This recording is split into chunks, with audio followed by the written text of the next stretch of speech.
How to crop image to shape in Canva. Hi guys, in this video I'm going to show you step by step that how you can crop any image to shape in Canva. So let's dive in. First, open your Canva app and you can follow the same process on your PC.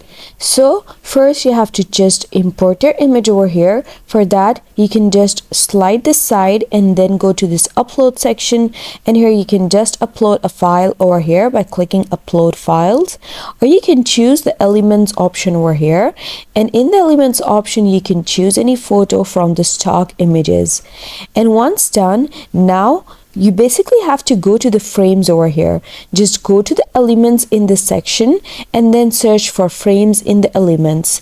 You simply have to type frames and click search, and it's going to bring these frames for you.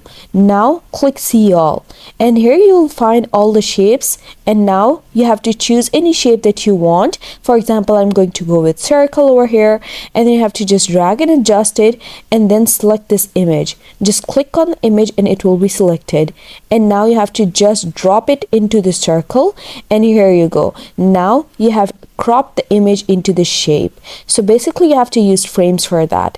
Now you double click on the frame and it's going to bring this option that you can adjust your image in the circle, and then click done. And that's the process that you can follow to crop images to shape in Canva. I hope you found the process easy and liked my video, and if you did, please don't forget to like and subscribe my channel. Thank you very much. See you again.